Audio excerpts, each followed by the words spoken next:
el sumo sacerdote del nuevo pacto. He hecho un análisis desde mi visión, desde mi posición, desde lo que yo puedo observar, desde el ángulo mío. Y en mi análisis creo que el asunto del sumo sacerdocio de Cristo es un asunto descuidado por la iglesia de la actualidad. Hay iglesias donde un mes al año hablan de la familia, y qué bueno, no estoy criticando que lo hagan. Pasan 10 años y han hablado 10 años de la familia. Yo fui parte de una iglesia donde todos los noviembres, por ejemplo, se hablaba del diezmo y todo, y ahí no había más que ese tema, para bien, para mal, como sea.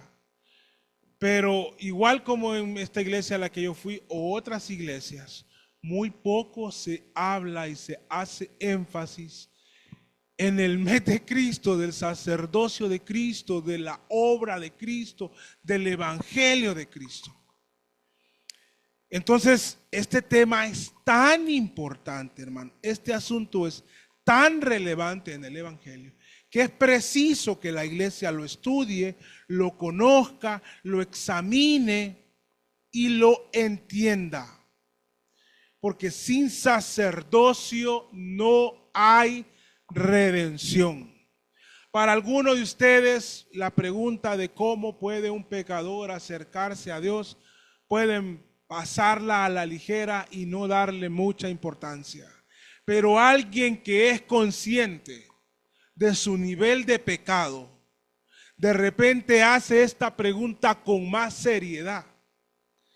Y dicen, ¿cómo puedo yo, siendo un pecador, acercarme a Dios?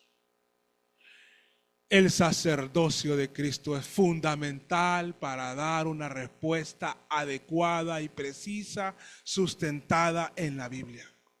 Porque sin el sacerdocio de Cristo, sin su ministerio sacerdotal, no habría manera que un pecador pueda acercarse a Dios para reconciliarse con Él. Sin su ministerio sacerdotal. Entonces, cuando leemos Hebreos y vemos que ya en el capítulo 1 hay luces de ese sacerdocio, capítulo 2, pero cuando vemos que en el capítulo 7, 8, y vamos a ver en el 9, se habla y se habla de este sacerdocio. Tenemos dos opciones. O digo yo, bueno, ya les enseñé el sacerdocio en el capítulo 7 y en el 4 también. ¿Ya para qué exponer el 8? ¿Para qué exponer lo que dice el 9?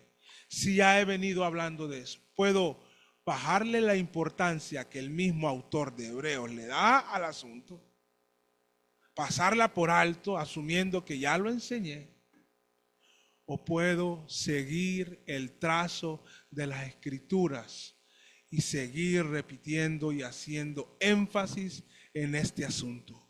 Porque si el escritor de Hebreos lo enfatiza tanto, lo recalca tanto, lo quiere enseñar de manera tan minuciosa, es porque este asunto es fundamental. Y esa es una de las formas de aprender, la repetición. Hay un dicho popular, la práctica, dicen, ¿qué? Hace al maestro, nos ayuda a entender y a conocer mejor las cosas. Entonces, este asunto, amados hermanos, es importante, porque un sacerdote establecido por Dios, un sacerdote en general tiene dos funciones: representar al hombre ante Dios y a la vez representar a Dios ante los hombres. Pero no cualquiera puede ser sacerdote o llamarse sacerdote. Dios los ha establecido. Dios los ha establecido con el pueblo de Israel, lo estableció. A alguien de la tribu de Benjamín no podía ser sacerdote por muy Pablo que fuese. Alguien de la tribu de Judá en el sacerdocio levítico no podía ser sacerdote por muy santo que fuera. ¿Quiénes podían ser sacerdotes? Los que Dios había establecido, los levitas. Y había un cargo que se llamaba el sumo sacerdote, es decir, el sacerdote entre los sacerdotes, que tenía que ser no solo de la tribu de Leví, sino descendiente de Aarón. Era una tarea asignada y dada por Dios. No cualquiera se puede llamar sacerdote. A veces no se dan cuenta algunos que lo usan, están usurpando una función que hoy lo vamos a ver en el Nuevo Testamento, ha sido ya asignada perpetuamente para Jesucristo y por Jesucristo. Entonces, lo vemos en las Escrituras, luego de la caída del Edén, sin el sacerdocio nadie se puede acercar. Abraham, el padre de la fe, tuvo que dar el diezmo del botín y recibir la bendición de un sacerdote. ¿Recuerdan cómo se llama este sacerdote misterioso? Melquisedec, lo vimos, capítulo 7. Luego con el pueblo de Israel establece el sacerdocio. Y aquí nos está hablando de un sumo sacerdote más grande, más poderoso y que pertenece a un nuevo pacto. Entonces, si estudiamos capítulo 7, la epístola a los Hebreos, hay algunas preguntas que un cristiano debería de empezar a saber responderlas. O si alguien les pregunta, ¿y qué significa eso de que Jesús es nuestro sumo sacerdote? ¿Qué significa eso? ¿Y qué ha hecho y qué hace Jesús como sumo sacerdote? ¿Qué hizo y qué hace en esa función? ¿Y cómo puede ser sumo sacerdote Jesús? Dice alguien, si yo he estudiado los libros de la ley y dice que tiene que ser de la tribu de Leví, tiene que ser de descendencia de Aarón. ¿Cómo puede ser Jesús un sumo sacerdote? Y Jesús nunca entró al templo, al lugar santísimo, cuando estuvo aquí. ¿En qué templo? ¿En qué lugar ejerce él su sacerdocio? Y cuando uno interpreta la Biblia y quiere dar respuesta a esto a Hebreos, y cuando uno interpreta la Biblia, hermano, uno sabe qué es lo que más quiere saber en la tarea de semana a semana. ¿Cuál es el punto principal de este texto? ¿Qué es lo que quiso decir el autor? ¿Qué significa? Y hay uno de los capítulos que nos facilita las cosas. Es Hebreos 8. Hebreos 8 lo dice ahí. El punto principal, ahí lo dice clarito. Ahora bien, el punto principal de lo que venimos diciendo es que tenemos tal sumo sacerdote, el cual se sentó a la diestra del trono de la majestad en los cielos, ministro del santuario y de aquel verdadero tabernáculo que levantó el Señor y no el hombre. El texto ya me dice, el inicio del capítulo, cuál es el punto principal, no solo del capítulo. ¿De qué dice ahí? De lo que venimos diciendo. Bueno, dije yo, si la cosa es así, tiene que haber un amarre, un lazo desde el capítulo 1 hasta aquí. Si ese lazo no estuviera, entonces podríamos poner en duda lo que dice la epístola. Busquemos ese amarre en las Sagradas Escrituras y vean si hay alguna similitud entre lo que dice Hebreos 8, sobre todo el versículo 2, 8:1, tal sumo sacerdote que se sentó a la diestra del trono en la majestad de los cielos, con Hebreos 1. Versículo 3, primero dice, Dios habiendo hablado de muchas maneras, en los postreros días nos está hablando por el Hijo, por Jesucristo. Y en el 3 dice, hablando de Jesucristo, quien siendo el resplandor de su gloria y la imagen misma de su sustancia, y sustentando todas las cosas con la palabra de su poder, habiendo hecho la purificación de nuestros pecados por sí mismo, ¿qué dice? Se sentó a la diestra en la majestad, en las alturas. Y cuando dice ahí que habiendo hecho la purificación de nuestros pecados, esa es una función sacerdotal. Pero dice que se sentó, ¿verdad? Y el 8:1, ¿lo vieron? ¿Vieron la armonía en el texto? El 8:1 que dice, se sentó a la diestra del trono en la majestad de los cielos. La singularidad y la sincronía de la Biblia, hermano, es algo sorprendente. Ahora también dice que se sentó. Me parece que se lo dije, no sé si el domingo pasado o domingos atrás. Y al inicio de la serie les dije, lean Levíticos. Si han leído Levíticos, si han estado atentos y se han estudiado cómo era el ejercicio sacerdotal, van a estar enterados, y si no yo los entero, en el templo no habían sillas. Ahí no habían sillas ni en el lugar santo y mucho menos en el lugar santísimo. No habían sillas, porque el sacerdocio de toda la tribu levita no era perfecto, nunca terminaba.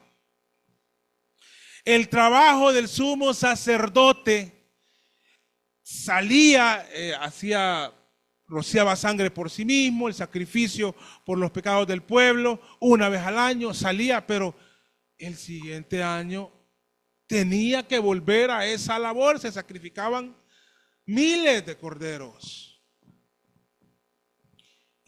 y no habían sillas. Pero dice que Jesucristo se sentó. ¿Por qué se sentó?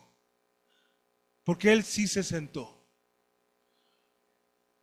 Porque Él hizo la obra completa. No había necesidad de hacer nada más. No había necesidad de volver a hacer algo. Él se sentó porque la obra quedó consumada. La expiación quedó hecha forever. Para siempre. Capítulo 10 de Hebreos, léanlo conmigo, si es que ahí está, hermano. Hay unos que veo caras de que no me creen. Bueno, pues leamos la Biblia. Versículo 11 del capítulo 10. Y ciertamente todo sacerdote está en pie cada día, ministrando y ofreciendo muchas veces los mismos sacrificios que nunca pueden quitar los pecados. 12. Pero habiendo ofrecido por los pecados un solo sacrificio para siempre, ¿qué dice? Está sentado a la diestra de Dios, esperando lo que falta hasta que sus enemigos sean puestos por estrado de sus pies. Porque con una sola ofrenda hizo perfectos para siempre a los santificados. El punto principal de lo que venimos hablando domingo a domingo es el mismo texto nos dice. Tenemos tal sumo sacerdote que se sentó, que completó la obra de redención, que se sentó a la diestra del trono de la majestad en las alturas. Miren qué lindo. Ministro del santuario y del verdadero tabernáculo que el Señor levantó y no el hombre.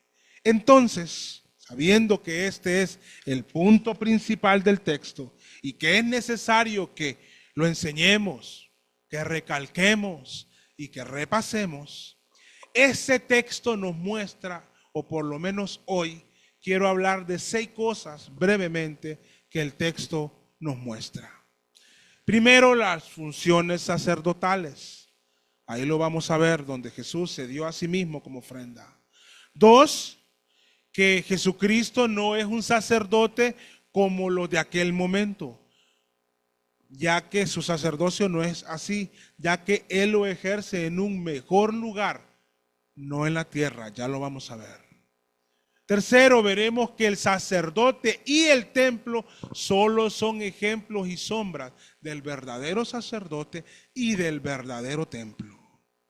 4, veremos que el texto nos enseña de un sacerdote de un nuevo pacto. Es de un pacto diferente. No es del pacto con Moisés y el pueblo de Israel, es de un nuevo pacto. Y por lo tanto un nuevo sacerdote. A la vez veremos que este pacto ya estaba profetizado. En ese texto lo vamos a ver. Y finalmente veremos algo maravilloso. El pacto está vigente. El pacto está vigente. Empecemos. Las funciones de los sacerdotes, ahí en el versículo 3. Por lo menos algunas de sus funciones. Porque todo sumo sacerdote es puesto para presentar ofrendas y sacrificios. Por lo cual fue necesario que también éste tuviera algo que ofrecer. ¿Y qué ofreció Jesucristo? Un cordero, un animalito, su propia vida, hermano. Él puso su vida y la puso por nosotros.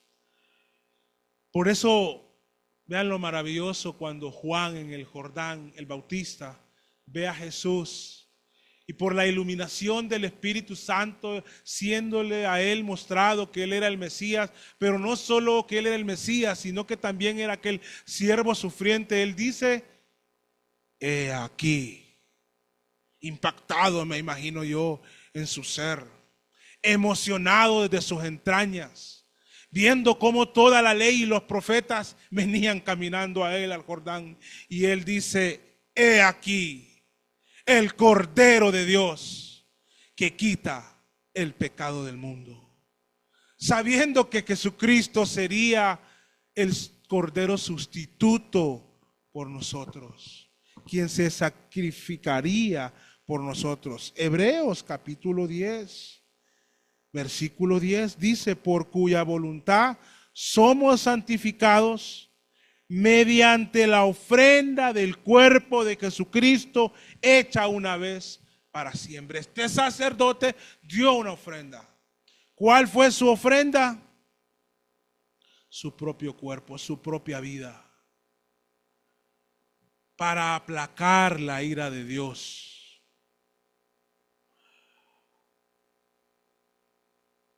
Por eso él, cuando está recibiendo el castigo de la ira de Dios desde la cruz, dice, Dios mío, ¿por qué me has desamparado? A veces vemos la cruz solo como el sacrificio y los sufrimientos físicos de Cristo. Eso no fue nada, hermanos. Es que el pecado debe ser castigado, si no, Dios no es Dios. En Jesucristo, de una manera que a veces no me gusta ni meterme porque no quiero hablar, no quiero decir algo impropio. Pero todo el castigo, o sea, la ira santa, porque a veces cuando hablamos de ira pensamos que es como las iras nuestras. No, la ira santa, pero potente de Dios, fue desatada como castigo por los pecados de aquellos que Él estaba haciendo sustituto por nosotros. Él ofreció su vida para aplacar la ira de Dios. Entonces, él cumple las funciones sacerdotales, pero también ejerce su sacerdocio en un lugar mejor. Vean el versículo 4, 8:4. Así que, si estuviera sobre la tierra, Jesucristo haciendo sacerdocio sobre la tierra, ni siquiera sería sacerdote. ¿Por qué? Porque él es de la tribu de Judá. En el sacerdocio levítico, si estuviera él ahí, no podría ser sacerdote. Dice el versículo 4, habiendo aún los sacerdotes de presentar las ofrendas según la ley. Y vean lo que dice el 9:24. O sea que no es en la tierra donde lo ejerce, donde está ejerciéndolo, porque no entró Cristo en los lugares santos hechos con manos, no entró al lugar santo ni al lugar santísimo, no, porque estos solo son, que son, dice, figuras de los verdaderos. O sea, hay un lugar verdadero donde este sumo sacerdote, que todo lo demás era sombra, ofrecería su ofrenda de sacrificio y ejercería como sacerdote.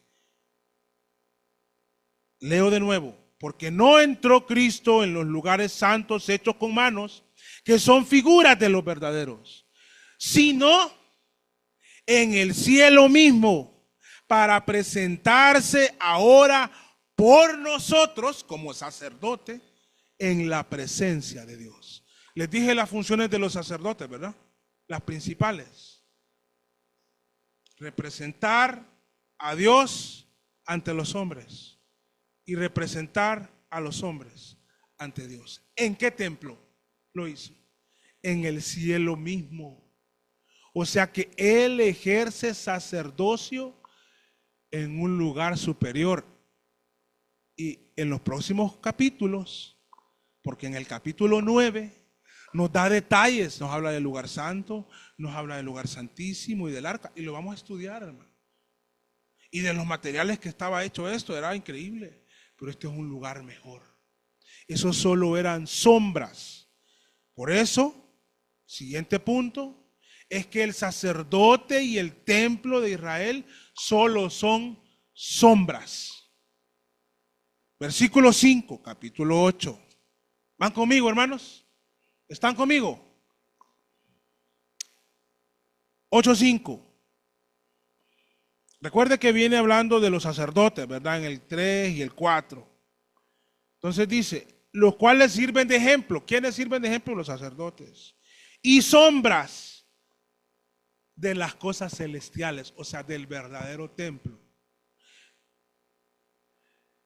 Cuando la Biblia dice que Jesucristo murió, y en la narrativa de los evangelios, se nos dice que el velo del templo, ¿lo recuerdan? ¿Qué pasó con el velo del templo? Se rasgó. ¿Cuál era el velo del templo? Lo vamos a ver el próximo domingo. Era lo que separaba el lugar santo del lugar santísimo. El lugar santísimo era donde solo entraba el sumo sacerdote, donde se ofrecía la expiación. Pero de manera también simbólica, figurativa, como ejemplo, se rasgó de abajo para arriba. No, de arriba para abajo. ¿Por qué? Porque en ese momento la ofrenda del sacrificio presentada en los cielos había sido aceptada. Entonces ahora no solo los sumos sacerdotes, sino que nosotros tenemos entrada al lugar santísimo, al cielo mismo, por la sangre del Cordero. Entonces todo es sombras, todo es ejemplo, y lo vamos a ir viendo poco a poco en estos capítulos de Hebreos. No sé si les ha pasado en algún lugar en su vida que estamos aquí y vemos una sombra, pero no vemos a la persona. ¿Verdad que sí? La sombra no es la persona. La sombra es un misterio, porque no sé aquí quién estudió física, química, todas las cosas. No se puede pesar, no sé, la sombra es una sombra. Pero luego aparece la persona. Ya no ocupamos ver la sombra. Ya sabemos que ahí está la sombra, alguien se avecina. Y de repente aparece, bueno, todo lo del Antiguo Testamento, todas estas cosas, Melquisedec, el templo, los sacerdotes, los sacrificios, son sombras. Esa es la palabra que usa la misma Biblia. Entonces, el sacerdote y el templo solo son sombras. ¿De qué? De un sacerdocio superior, Jesucristo, no según el orden levítico, según el orden de Melquisedec, capítulo 7, ya lo vimos. El templo, que primero fue tabernáculo y luego el templo, solo son sombras. De hecho, en Juan 1:14, si ustedes lo leen, esto también es maravilloso, porque en el Evangelio de Juan, cuando habla que el verbo fue hecho carne, dice el versículo 14, y aquel verbo fue hecho carne y habitó entre nosotros y vimos su gloria, gloria como el unigénito del Padre. La palabra habitó ahí es como que hizo una tienda, es como tabernáculo, tabernaculó, posó, estuvo, así como el tabernáculo estaba. Podría traducirse, pero no se entendería. Tabernaculó entre nosotros. Todo eso solo son sombras de cuando vendría en el cumplimiento de los tiempos el sumo sacerdote perfecto. Los demás no fueron perfectos. Número 4, el sacerdote Jesucristo, que ya vimos que cumple las funciones sacerdotales, que ejerce su sacerdocio en un lugar mejor, que todo lo anterior fue sombras. Es sacerdote, pero no del mismo pacto. Es sacerdote de un nuevo pacto. La palabra pacto en el pasaje que leímos de Hebreos 8 aparece 6 veces. Está anunciando ese nuevo pacto. Entonces, si nosotros leemos versículo 6 y versículo 7 de Hebreos 8, dice: pero ahora Él ha alcanzado un ministerio mucho mejor, por cuanto es mediador de un mejor pacto, el cual ha sido establecido sobre mejores promesas que descansan en Cristo. Porque si aquel primer pacto, hubiera sido sin falta, nunca se habría procurado lugar para un segundo o un mejor pacto. En el mundo de los bienes inmuebles, en el que también tenemos algo de experiencia, cuando alguien va a comprar un bien, pero no lo está pagando de contado, sea porque va a sacar un préstamo o porque ocupa tiempo para reunir todo el dinero, se firman contratos de compraventa, compromisos de compraventa. La firma de un compromiso de compraventa no es la consumación de la venta, pero es un compromiso de partes de que luego se va a firmar un protocolo. Bueno, aquí hay una abogada, que se va a firmar luego un protocolo para consumar la venta. Cuando ya esté pagado lo que se había acordado y ya las partes hacen entrega, una del dinero y la otra para toma de posesión. Bueno, podríamos decir que el antiguo pacto, sin entrar a los ejemplos, a veces no son perfectos, pero como un ejemplo, es como el contrato de compraventa. Algo se avecinaba, pero eso no consumaba el pago de la deuda.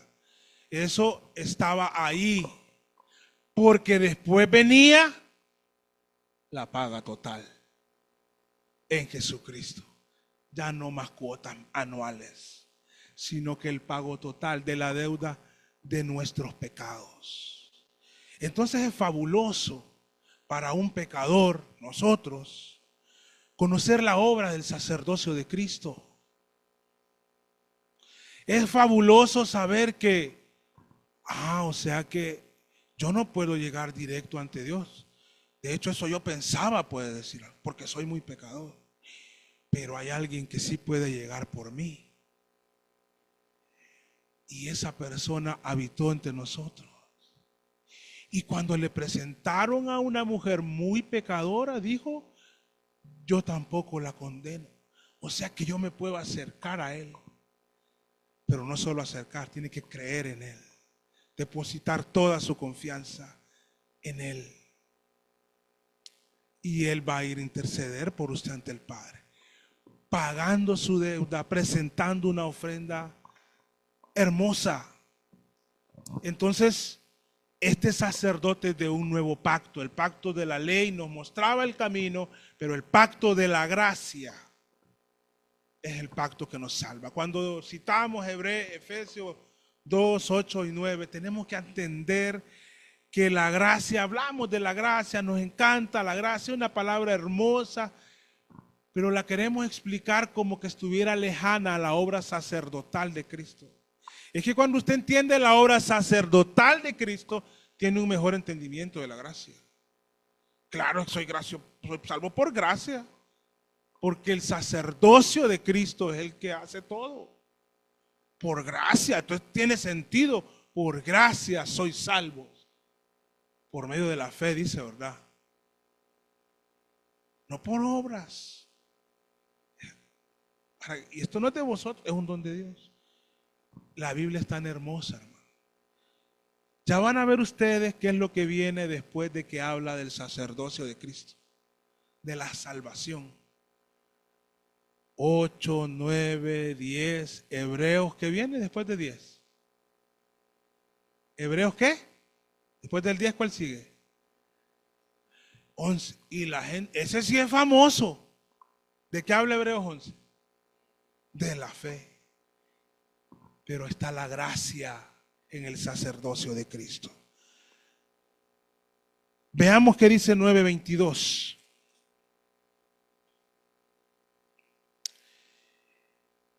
Porque este nuevo pacto no se podía sellar, hermanos, sin algo.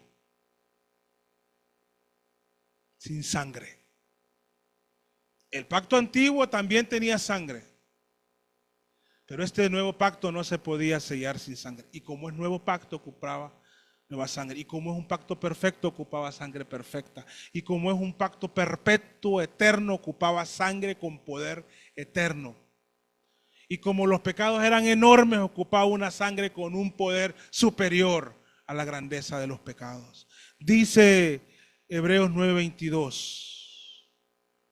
Y casi todo es purificado con sangre, según la ley. O sea, el pacto antiguo. Pero él lo declara. Aquí lo dice. Sigue vigente eso. Y sin derramamiento de sangre no se hace remisión. ¿Saben qué es remisión? En términos de lo que estamos hablando, perdón de pecados. Pero usted no tiene que ir a sangrarse. Alguien ya derramó la sangre. La sangre del nuevo pacto. Este es mi. Así que Cristo tomó y levantó la copa y dijo, esta es mi sangre del nuevo pacto. Y por vosotros es derramada. Este es mi cuerpo. Tomad, comed. Y cada vez que comieres de este pan y bebieres de este vino, de esta copa, la muerte del Señor anunciar hasta que Él venga. Es la sangre del pacto de Cristo. Cuando celebramos la cena del Señor, nos acordamos del sello de la sangre, de la tinta indeleble que firmó ese nuevo pacto, la sangre de Cristo. Pero esto no era nuevo, les dice Hebreo. Ustedes que quieren volver al judaísmo, a los hebreos, es que esto tienen que entenderlo, ya estaba profetizado, que vendría un nuevo pacto. Entonces lo leímos durante el culto, Jeremías 31, pero básicamente aquí solo lo está citando, Hebreos 8 del 8 al 12. Dice, porque reprendiéndolo dice, y acá está citando la Biblia, el Antiguo Testamento. He aquí vienen días, en Jeremías 31, dice el Señor, en que estableceré con la casa de Israel y con la casa de Judá un nuevo pacto, no como el pacto que hice con sus padres el día que los tomé de la mano para sacarlos de la tierra de Egipto, porque ellos no permanecieron en mi pacto y yo me desentendí de ellos, dice el Señor. Porque este es el pacto que haré, estaba profetizado, con la casa de Israel después de aquellos días, dice el Señor. Pondré mis leyes en la mente de ellos y sobre el corazón de ellos las escribiré y les seré por Dios y ellos me serán a mí por pueblo. Y nadie enseñará a su prójimo ni nadie a su hermano diciendo, conoce al Señor, porque todos me conocerán, desde el menor hasta el mayor de ellos, porque seré misericordioso con sus injusticias. Y fabuloso, lo fabuloso de este pacto, y dice, y de sus pecados y de sus iniquidades no me acordaré más. Qué difícil, ¿verdad, hermanos? Que se borren nuestros pecados, porque son graves y grandes, pero por la sangre de Cristo se borran. Y de la memoria del Señor, Él no se acuerda a quien pone su fe en Jesucristo. ¿Qué prometía este nuevo pacto que no tenía el anterior? Transformación de vida. Transformación de vida. Hay un peligro que todavía está latente en medio del pueblo cristiano, incluso de los conservadores.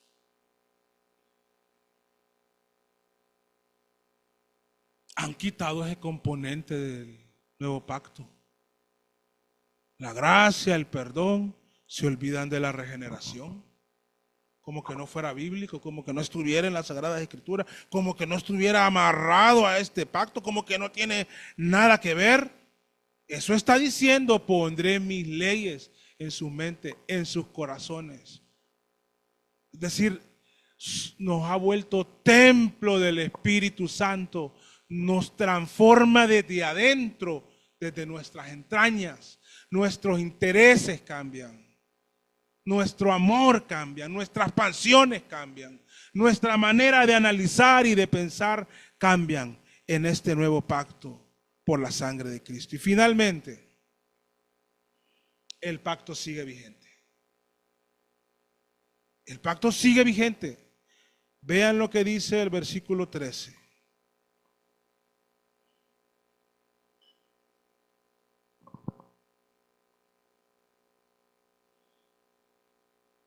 Al decir nuevo pacto,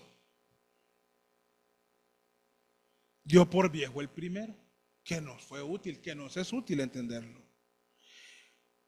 Y lo que he dado por viejo, ¿qué dice?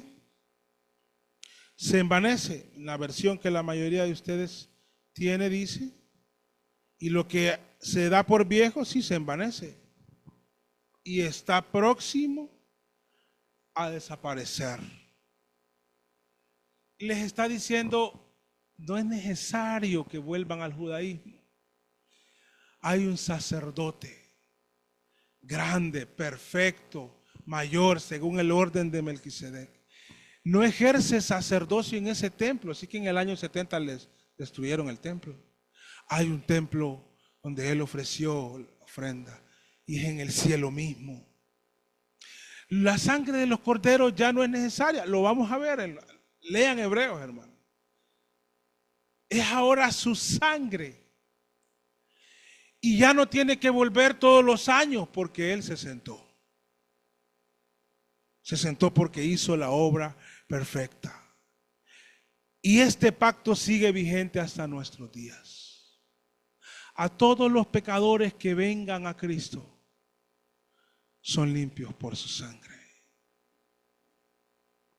A todos los que acuden con fe ante el sumo sacerdote eterno, Él los representa ante Dios y ha dado a una ofrenda por ustedes para el perdón de sus pecados. A todos los que vienen a Cristo en fe, Él los recibe. Él no rechaza al que viene a Él. no le anda midiendo el nivel de pecado para aceptarlo. Lo acepta porque ve sus corazones que con manera genuina y transparente acuden a Él. Entonces, ¿qué debo hacer? Puede decir alguien, ¿qué debo hacer para ser salvo? ¿Qué debo hacer para ser perdonado? ¿Qué debo hacer para tener comunión con Dios? ¿Qué debo hacer para establecer una relación con Dios? Acuda al sumo sacerdote que tiene entrada y que está sentado a la diestra del Padre. Pablo y Silas lo dijeron más simple. Cuando aquel carcelero de Filipo le preguntó, ¿qué debo hacer para ser salvo? Cree en el Señor Jesucristo y serás salvo tú y tu casa. Doblegue su vida, su ser, su corazón, sus convicciones, sus luchas, sus temores, sus anhelos. Dobléguese ante el trono de Jesucristo y sepa que el Jesucristo que murió en la cruz resucitó de entre los muertos, ascendió a los cielos, está sentado a la diestra del Padre, intercede por aquellos que entregan su vida a Él. Y por eso estamos seguros en Cristo. Cuando entendemos el sacerdocio de Cristo, hay muy poco que explicar, es casi que de automático. Se va entendiendo que estamos seguros para siempre en Él. Esa es nuestra seguridad eterna, que el sumo sacerdocio es eterno, que Él nunca flaquea en sus funciones sacerdotales. Él no baja la guardia, Él no es desaprobado, Él es santo, sin pecado, perfecto, intercede por nosotros por siempre. Si alguno de ustedes aún no ha entregado su vida a Cristo, puede hacerlo. Si sus impiedades se lo impiden,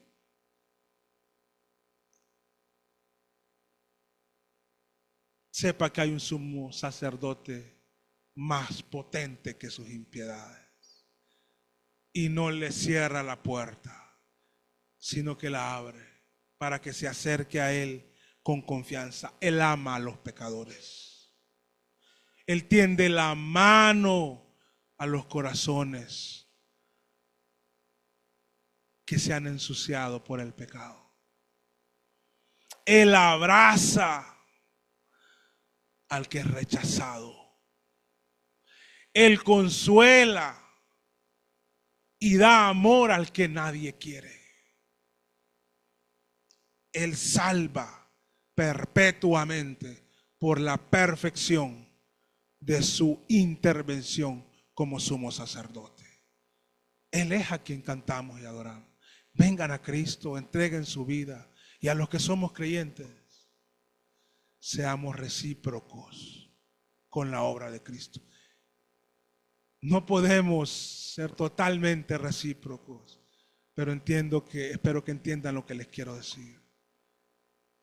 Honremos a nuestro gran sumo sacerdote con nuestra vida. Vamos a orar. Dios, salva en medio de nosotros por Jesucristo, por su obra expiatoria en la cruz derramando su sangre, por su intervención en los corazones. Abre el entendimiento de los pecadores que no te han entregado su vida, que los que no han creído en ti, para que crean en la obra perfecta y sacerdotal de Jesucristo. Haz que vayan a la cruz los que no han creído en ti, para que ahí al pie de la cruz se abracen con nosotros para perdón de pecados. Gracias por tu obra y por tu palabra. Haz que tu palabra santifique nuestras vidas. En el nombre de Jesús. Amén. Y amén. Pase.